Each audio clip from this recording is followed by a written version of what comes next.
Hello and welcome to another Shenanigans. And today we have the joys of watching Kapitan Zuti, RedRonie, a fellow streamer of World of Warships. He also has a Twitch channel on Twitch, and he also has a YouTube channel and is on Twitter. Links in the description below, or if I manage to work it out, in the top right hand corner now. And today we have the joys of watching him sail. Damn, do they sound good. Do they sound good. Those proper 18-inch guns. You know what we're watching, folks? It's the Mushashi, the sister ship to the Yamato. The biggest battleships and war vessels ever built. Displacing 72,000 tons. Now, to put it into context... that's another good shot. Let's see if he gets it. Oh, that Worcester. Living dangerously. Oh, yeah, that's what they can do. They can penetrate pretty much everything. But yes, I was saying there were 72,000 tons displacement. Now, to put that into context, the Belfast in London displaced a mere 10 to 11,000 tons. So this ship was 7 times bigger in weight than the Belfast. That's pretty impressive. And those 18-inch guns sound gorgeous. And he's doing very well at the moment. They're pushing up into C point here, and RNG gods, or the random number generator gods, are definitely with him today. A bit of people sailing broadside, and also people and shots actually landing. Because the main difference between this tier 9 variant and the main ship, the Yamato at tier 10, is the gun dispersion. It's a little bit worse with the Mushashi, but looking at the way he's been firing, it doesn't seem so. So anyway, he's doing very well. So A, B, and C, it's the standard capture the areas there, and his team are doing fairly well at this point. They've already gone into B point, have captured that. They're pushing up in this point at C point here, and he's doing exactly what you should do in a Japanese battleship, particularly with these size guns, is to stay back and just thump long range fire. And luck is definitely with him, bringing up his third citadel. For those of you who don't actually play very much, that's the... think about the most critical parts of a ship. The engine room, the magazines, these sort of things. And if you penetrate them, they cause significant damage. Oh, is that a Worcester? Showing broadside. There it is. First blood. Devastating strike. Well done, RedRonie. And that guy clearly didn't learn from his previous mistake when he was trying to get into cover. And that was a lovely use of the spotter plane there to give a different angle. And not just that, shot selection.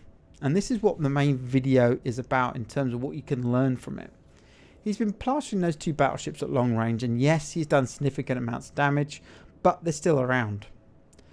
He realised his Tirpitz was pushing into the cap and decided to actually switch his fire to the Worcester, a far more dangerous target. It's closer, it fires HE, it spams, and took him out for the game. That has actually enabled his entire team here to push right away into the cap. So we've got himself going in, you've got the Tirpitz, you've got the Minotaur, mainly because that cruiser has been deleted from the game. So there's no radar there, there's no HE spam there, there's no... You can see what I'm getting at. So that was wonderful shot selection on RedRonie's part. And he did get a little bit lucky, and boy, that's why you play these games, to hit and to smash a vessel. That's what battleships are supposed to do. I say supposed to do because 9 times out of 10 they're a little weak in terms of the actual overall gameplay, in my honest opinion. And sure enough, because that's happened, these 2 enemy battleships are having to push out. But they are still there, and that's important for later. So, again, thank you very much, RedRonie, for sending your replay through. Oh, dispersion failed you at that point, and he's pushed into the cap, unlike most battleship plays, and picks up a very useful assist in capture. His team have got 2 of the 3 points now, however, and they're up on kills at the moment. I say at the moment, it's now drawing on kills. The Minotaur has pushed up, has laid a smoke screen, and is sitting there and spamming the heck out of whatever's around that corner. And doing what every Minotaur do. But there's somebody with either radar or hydroacoustic, most likely radar, that is now been spotted. So that Minotaur is now sitting broadside to whatever's around the corner. I believe it's a Friedrich de Gross. And I believe there's a cruiser of some description as well. Shots out. Nice. Minotaur's trying to back up as fast as possible. And RedRonie does not want to suffer the same fate, so has stopped. And that's unfortunate, because that Minotaur was pretty much on full health and now has just been deleted like a certain Worcester was. And sure enough, we have a Friedrich de Gross. And we have a cruiser. I'm not sure what it is. Yeah, there we are. I have to increase the screen on this point. Ah, Buffalo. That was the radar then. That was causing that. The Friedrich de Gross is trying to push around, thinking it's only RedRonie around here. RedRonie is wise to this and is actually reversing, showing his, keeping a nice picture, smart, narrow profile, not showing a broadside. The cheeks to the Mushashi are a weak point, so he does have to be careful. But he is kept. There's a whopping great big island between him and that Friedrich de Gross. And sure enough, there's another Friedrich there and the Richelieu there. Secondaries are going to work. But he's deciding to pick on anything that's given them broadside, which is the correct decision to do. However, you've seen that Richelieu's turned away, so he's changing target to the Friedrich, because he's much more a problem. Because the Tirpitz is making a play here. The Tirpitz being the German Tier 8 premium battleship and sister ship to the Bismarck. She has torpedoes, so this is a beautiful example of what you can do with her. However, his team are not doing as well. They've lost A point, B point's being captured, and they are down 5 ships to 3, the enemy's 3. And because this Richelieu and Friedrich de Gross are still there, this Tirpitz is getting a significant crossfire from all these different ships. The Chamu is trying his best to support by firing torpedoes, but he's on minimal health and just taken an absolute salvo from something or other. I think that was a Friedrich. The enemy Friedrich to the right is finally down, but this Tirpitz is not long in this world. We're burning away there, and he certainly will die. And that's a big problem to RedRonie, because as soon as that Tirpitz goes, he'll be target number 1, because everybody else hasn't followed him round. Goodbye, Tirpitz. And suddenly, yeah. 1, 2. Only 2?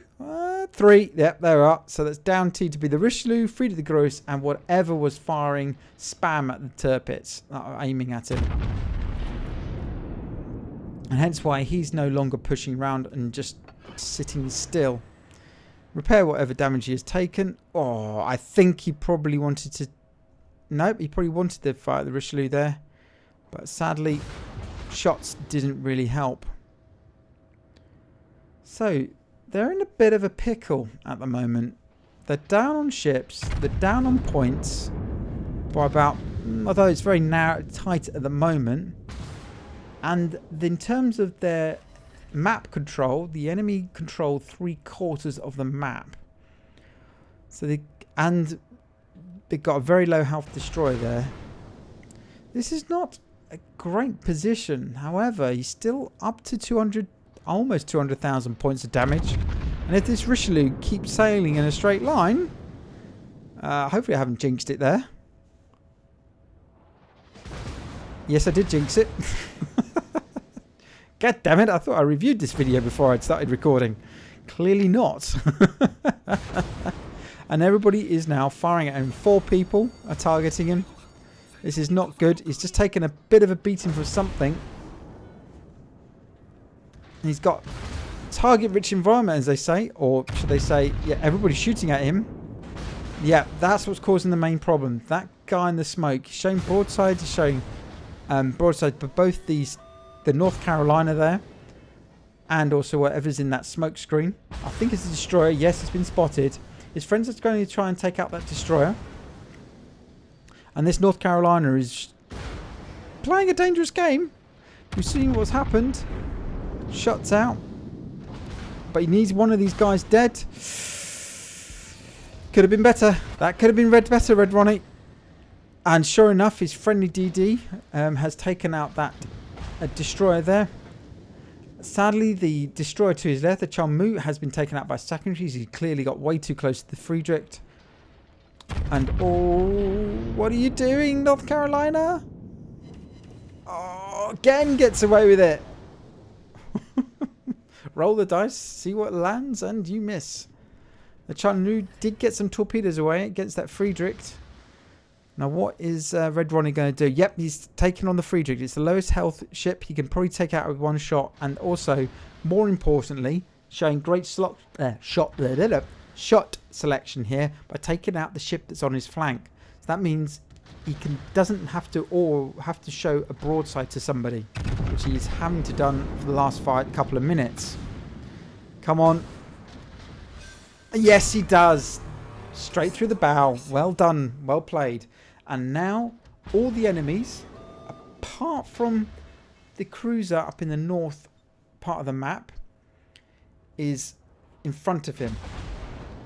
The enemy have snuck into sea. It will be a destroyer of some description, who's been covered by those two cruisers. So you're going to have to play it safe here. The friendly DD has taken back B point. They've evened up the score points on terms of shots in terms of ships sunk. Come on. That could have been better. And once again, he's got to be careful. He doesn't want to push up too far.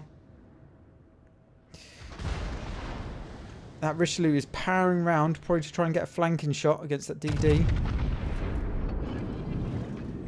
Oh, that's looking nice. That's looking very nice. Ah! Failed once again. But RedRonie doing very well here. He's only moving forward very slightly. Got the rear turret to fire now. Oh, that's looking... Is he going to get it this time round? Ooh, that was a better shot. 2 shots. If any of these hit, that should do it. Yes, it does. Now he's only got the North Carolina to deal with. His friends are pushing right back into C point here, because they can cover it from all angles. And this North Carolina is running away, and with a point score of 249,000 damage, this is looking to be pretty tasty. Do we think we can break the 300,000 mark? We shall see. We shall have to see. So, anyway, RedRonie does stream quite regularly on Twitch. Again, links in the description below. And he's a very good little player as well, as this shown it. Oh, C's been taken back by his friendlies. They're pushing back in together. That's nice to see. So the enemy have only got 4 ships. They got 5. RedRonie's on 3 kills. Nah. Does he go for... And the Moskva? He does. And this is what I was saying about good shot selection. Now, he could farm the North Carolina here. And he is with his front guns. There's Moskva firing. Oof, that was a good hit. That was a very, very tasty hit. But in terms of his danger to his team, North Carolina is way too far away. It's just too far away to do anything. So he can farm away and bring up the highest point score, or he could actually shoot at the Moskva, which is much more danger to his side. Oh, he missed that time. Oh, RedRonie, you're just not doing very well, mate. Just not doing very well. Just terrible, terrible. Nah, ITs are doing particularly well. Must admit, my highest point score is on a random battle is 297,000, and that was farming the heck out of a Russian battleship which could heal up ridiculous. I think like almost like 150,000 points of damage were farmed on one ship because it just kept healing it through. It was just ridiculous. But that North Carolina is playing a very dangerous game and showing a beautiful broadside. The Moskva is out of range at the moment. He's stuck behind an island, and so he might as well just farm the heck out of this guy. And that was just unlucky. 2 solid hits and 0 damage. Come on. The enemy have taken 2 points back, but with a points total of well over 200, they do need to sink some friendly vessel, or some of RedRonie's team, to make a real difference. And that's more like it. He did get a lot of damage in return, and there's the Moskva. It's finally appeared. The Rune is taking a pop shot, and this is what I'm saying about good shot selection. Yes, he could farm the North Carolina, but he's not posing a threat. Not to his team anyway. But the Moskva is. He's the one that's in the B cap. Oh, there he is. Just popped back up. Sailing backwards. So this is a difficult shot. Even further range than against the North Carolina. But it's worth it for his side to try and sink that ship rather than this North Carolina. And that's what I've been going on about. What RedRonie has done throughout this ship. Throughout this battle. Really cracking shot selection. Yes, he didn't. It bounced because yes, it's Russian, therefore it's OP and it will bounce. With these ridiculous guns, I do find it amusing. But come on. Oh! Can he get this North Carolina though? Oof. North Carolina doing well and firing at the cheeks of the ship. Come on. One more salvo. It's 933 points. Almost 1 minute remaining. Can you do it, RedRonie? Can you pick up this kill? Yes, he can. Fantastic. And that has really swung it for his side. And at 303,000 points of damage, you've done particularly well, my friend. So, with just a Moskva remaining, it's time to jump to the results screen. And what a result it is.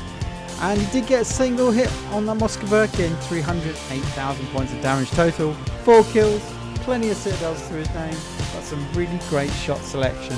And then onto his XP, almost the top end of 2,000 points. You, sir, had a great game, and thank you for sending your replay through. Well, I hope you enjoyed that, folks. And like and subscribe, and I'll see you all on the next one. Goodbye.